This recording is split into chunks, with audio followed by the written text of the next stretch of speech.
Welcome to the Ask Historians podcast.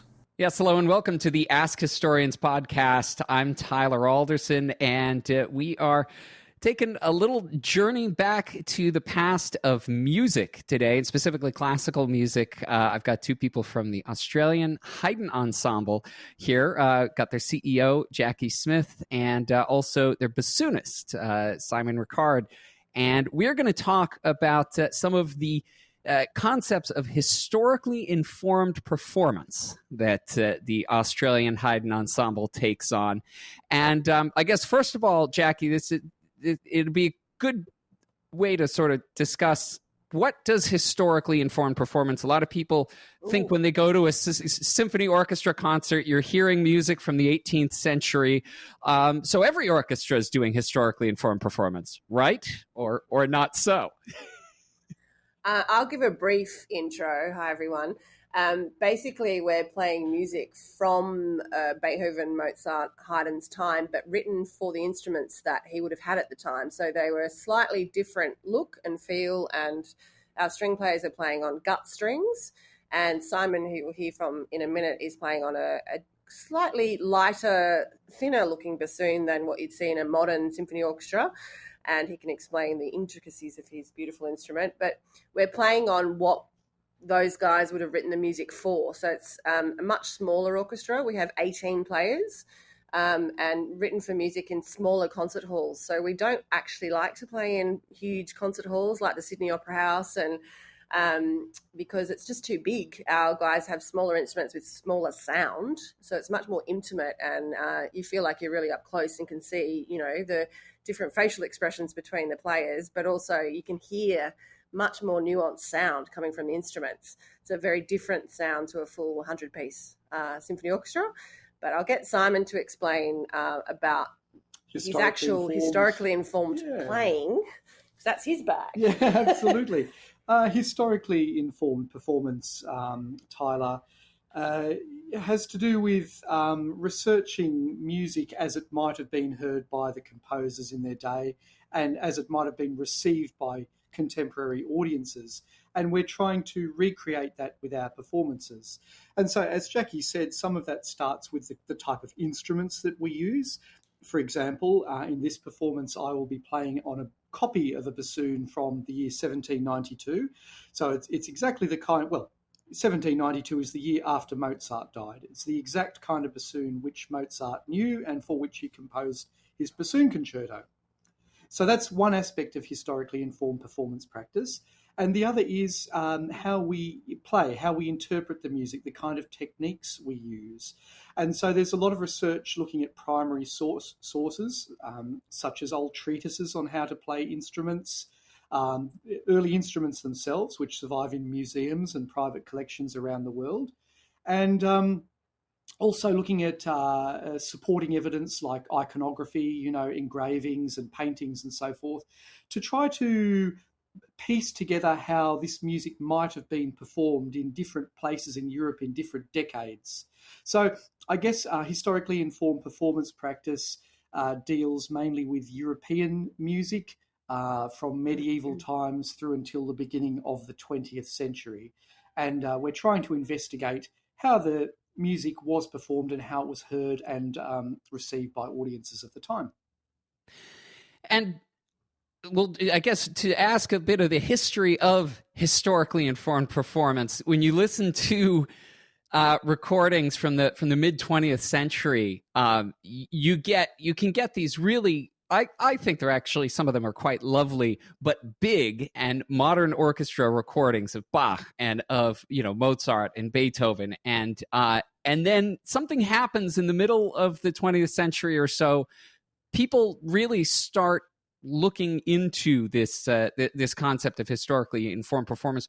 Why exactly did this become such a popular thing where now there are tons of ensembles all over the world that are doing this kind of thing? That's right, yes. I think the period historically informed performance practice really began in the late 19th century, actually, with people such as Arnold Dolmetsch, the late 19th, early 20th century. But it really had its zenith from the 1970s onwards. And I think the reason that it still attracts young musicians today is because we still haven't discovered everything that there is to be discovered. You know, you can enter at any different level of understanding about historical performance practice, and there are infinite number of layers to still peel off and discover more by reappraising source material and so forth.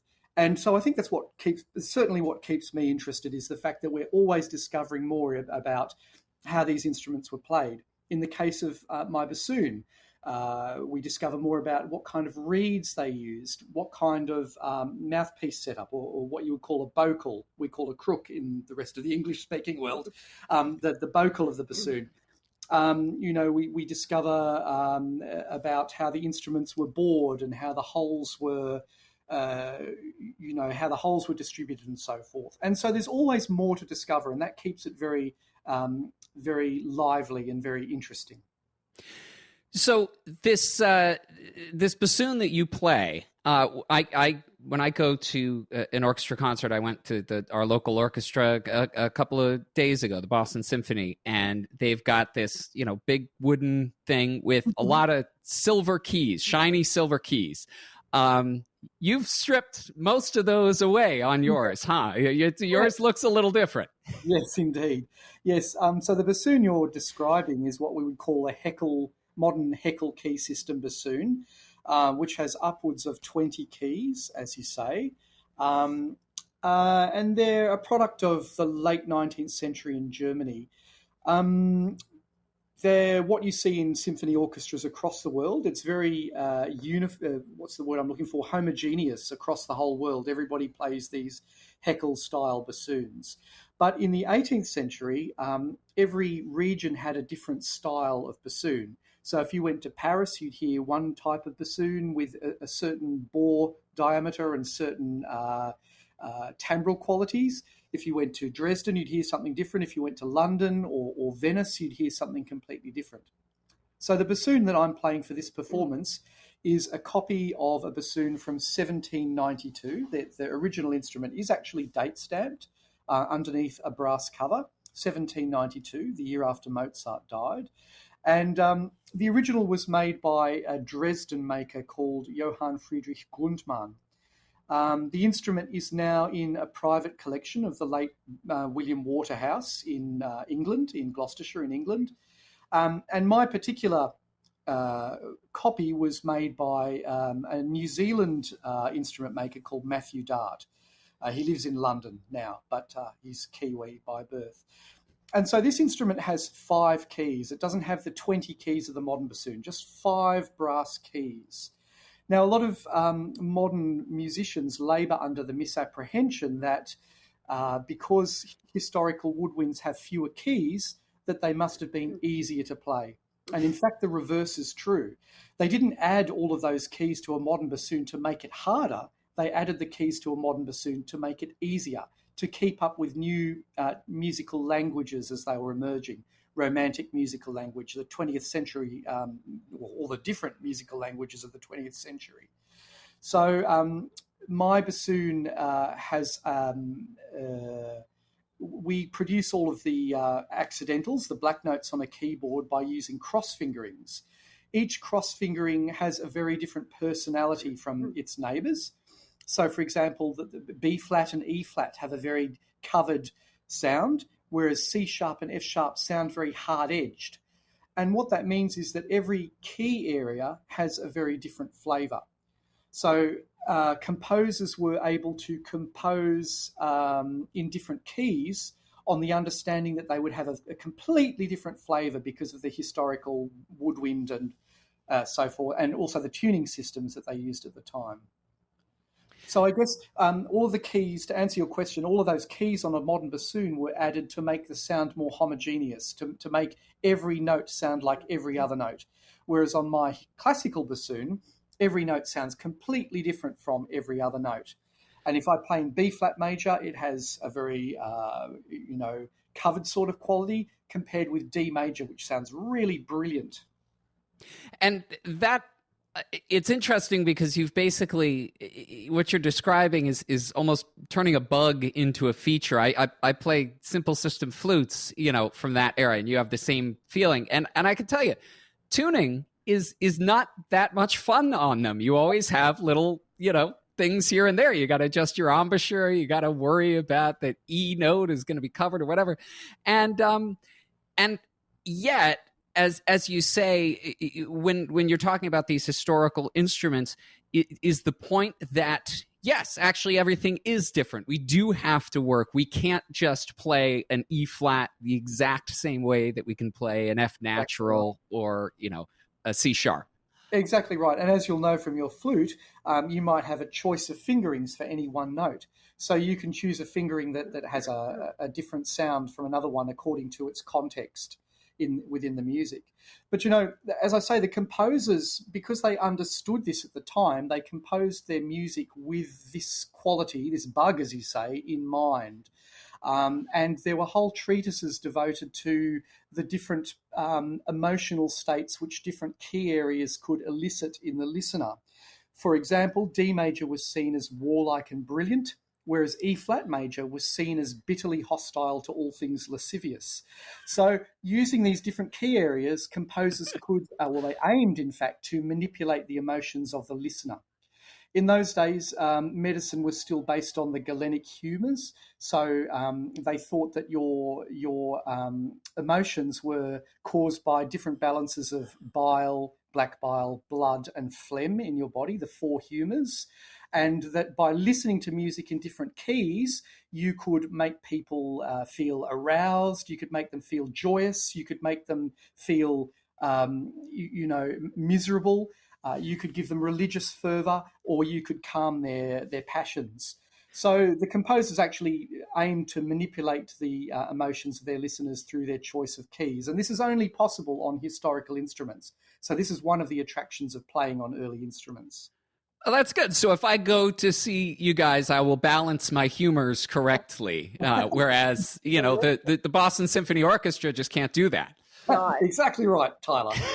Okay, that should be your sales pitch there. I wanted to ask you about you're on a tour of the U.S. right now. You're saying you're in California currently. California, yes, we love it. And you're coming over here to the East Coast a little bit later. You're doing dates in New York and New Jersey, it looks like, and in Maryland. We have the great fortune of a residency here in California for a week with Chapman University in Orange. And so our musicians have been doing amazing workshops and masterclasses. And our debut performance last night in San Diego with a roarous audience with many students. And these guys are doing science and engineering and all tech, and they loved it. There was a lot of talk afterwards from the students when they were coming out, just like, oh, wow, we didn't know like a small orchestra could make that much sound, but it's all about acoustics. And so a few of them were asking about the engineering of the hall and all this thing. And I said, we love a small hall because then you can actually hear them.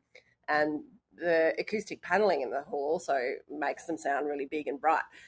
Tonight we're playing in the Musco Centre of the Arts at Chapman, back here in Orange. And then very early tomorrow for me, 4 a.m, up and early for the wicked. And a bit later for the musicians, we're off to New York to do our debut performance in Carnegie Hall Monday night, which is pretty damn exciting. And I'd have to get in the joke because my father taught me this when I was 10. How do you get to Carnegie? How? Practice, practice, practice. Oh. Sorry, we have Australian. So we're really excited. That's Monday night and nearly sold out, which is great. And then we're off to Morristown, New Jersey to do a concert in the museum there, which is great. And then which is actually a pretty big thing for us, we're playing in the brand new Australian Embassy in Washington. And we're doing an Australian program, which I might get Simon to talk about the intricacies of playing contemporary music on period instruments. And is it actually possible? Yes, it is.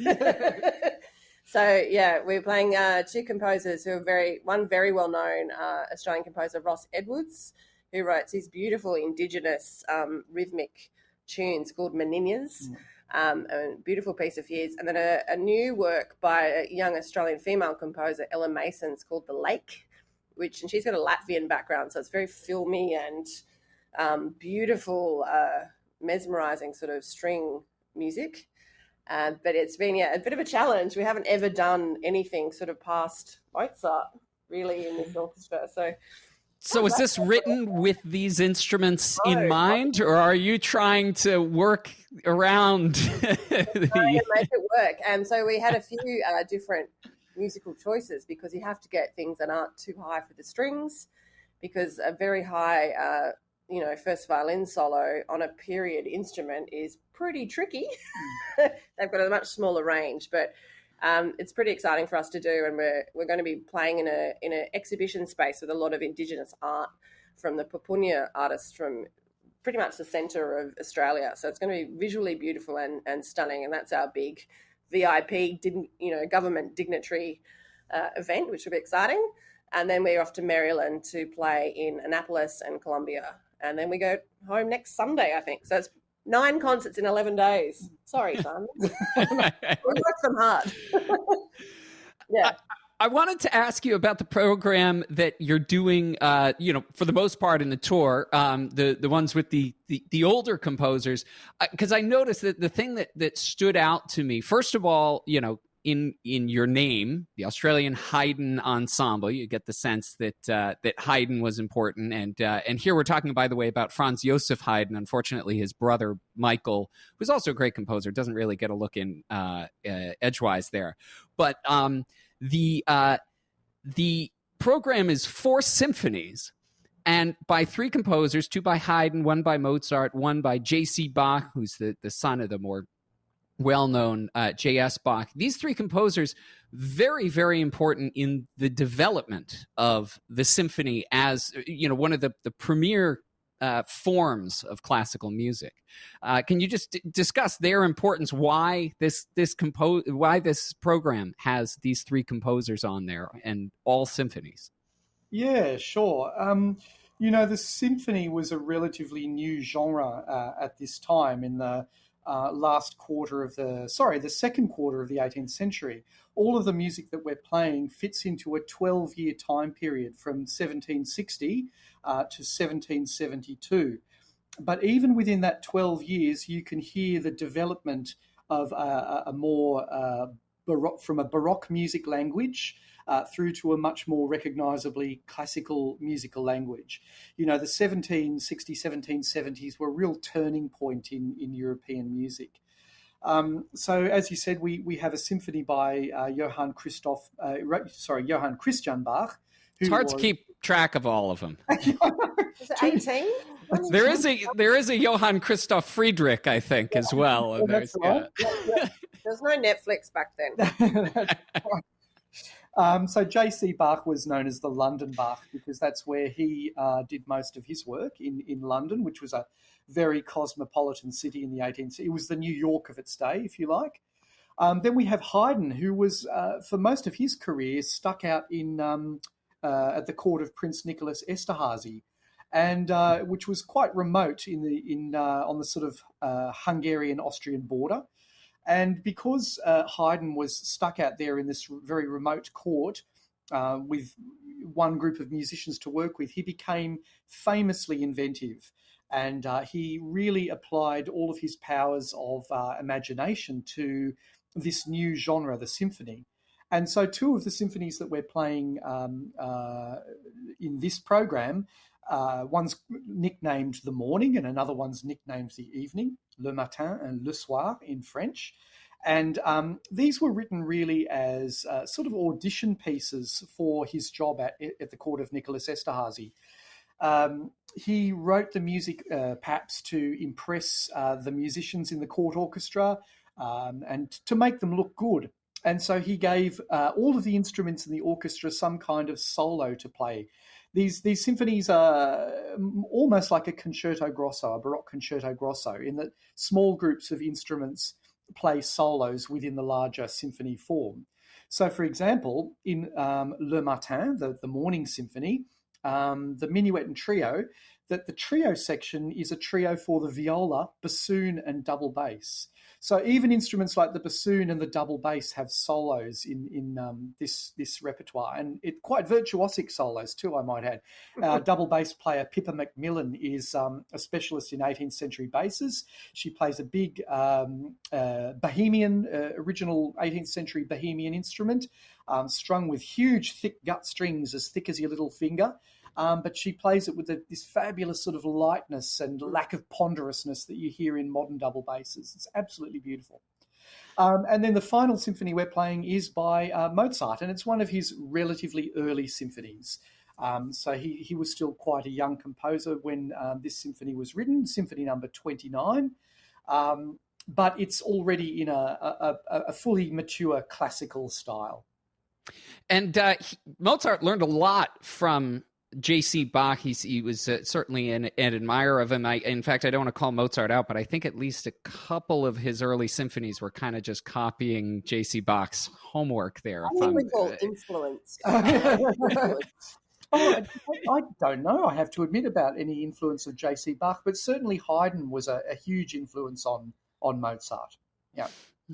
And Haydn occupies this interesting realm in this time as well, because a lot of the forms that we associate with classical music might not necessarily see their birth with Haydn necessarily, but certainly he becomes one of the most influential proponents of them. Things like the string quartet, the piano trio, the symphony.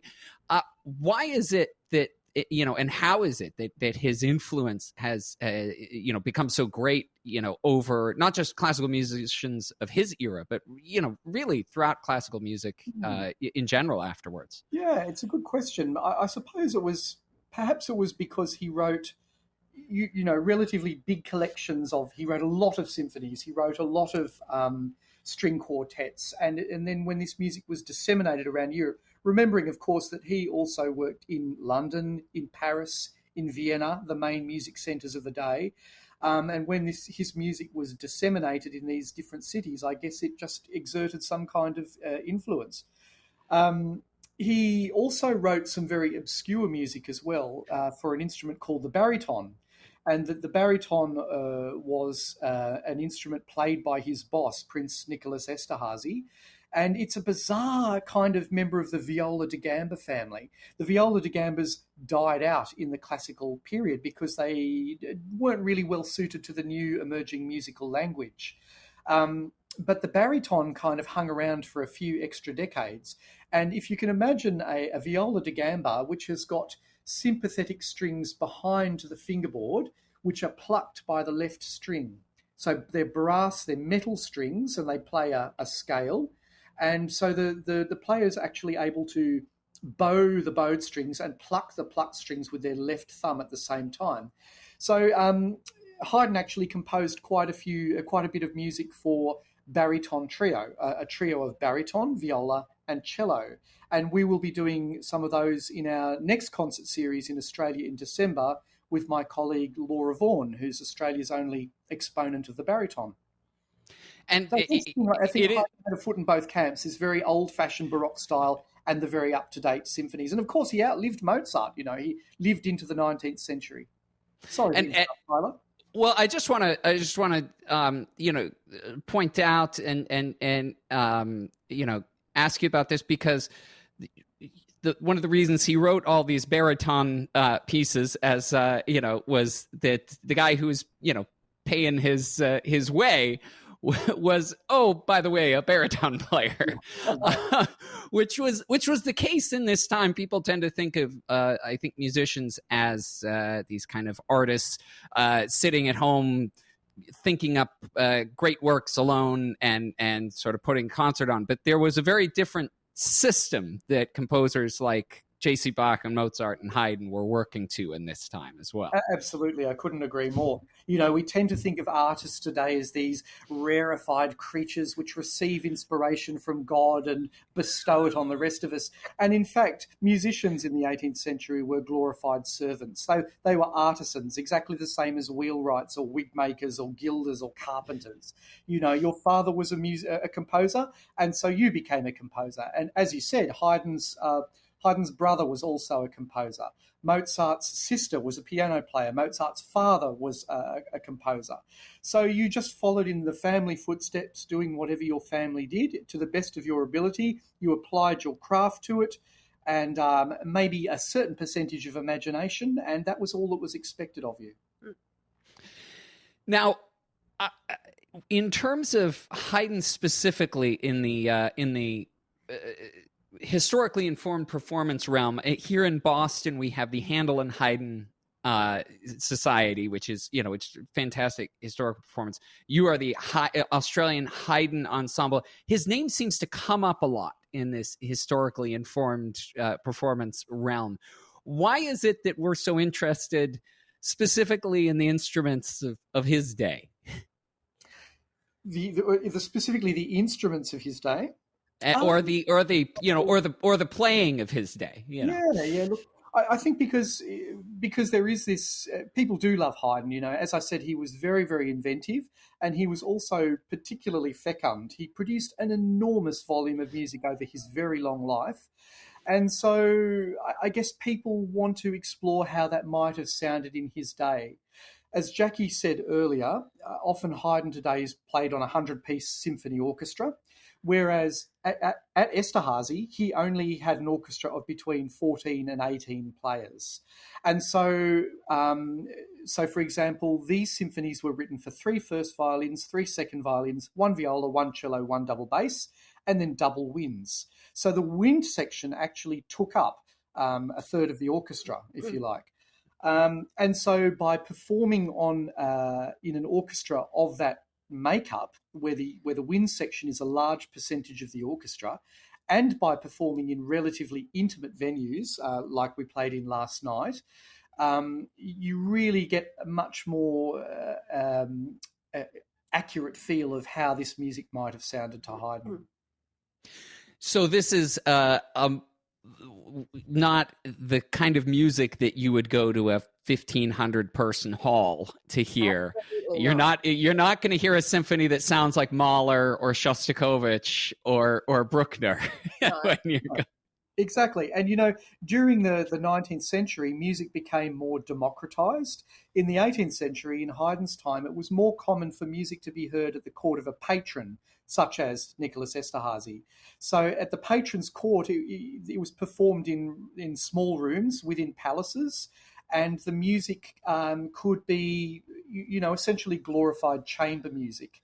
Whereas by the end of the 19th century, you had relatively large concert halls, which required big orchestras and very loud modern-style instruments to play in for a democratized audience. People would, pay to come and hear you play. That's not to say that didn't exist in the 18th century as well, but that's not the milieu that Haydn composed these particular symphonies for.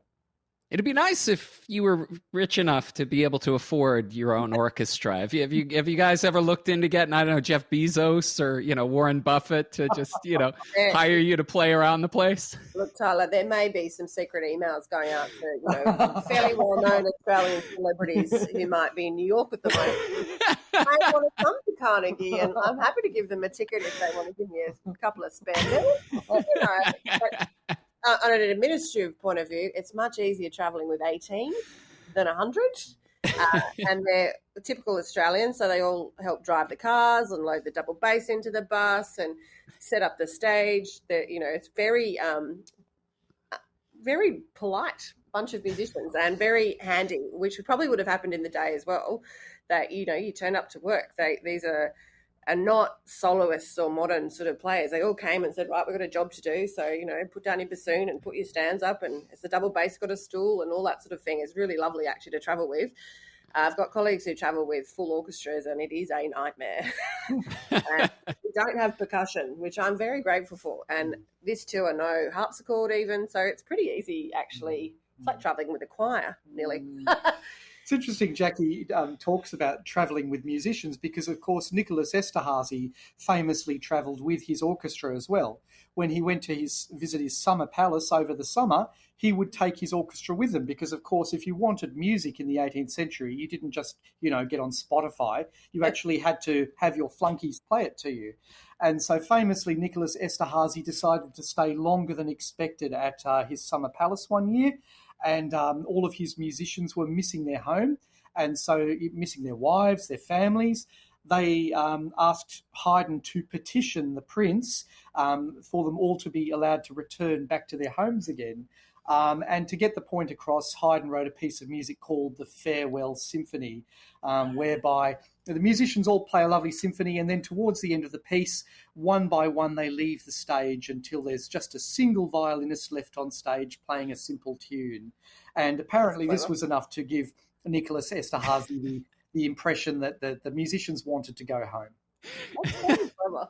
I love it. It's amazing to me. Haydn, I always find his inventiveness really interesting, and some of the combinations of instruments even that he'll put together are really fun. In these symphonies, as I said, viola, double bass, and bassoon. As a bassoonist, I get to play duets with the flute, which is the most beautiful color. Flute and bassoon together in octaves is just the most exquisite color. So you're right. I mean, he thought about the way he would dispose of instruments in the music. It's just so clever.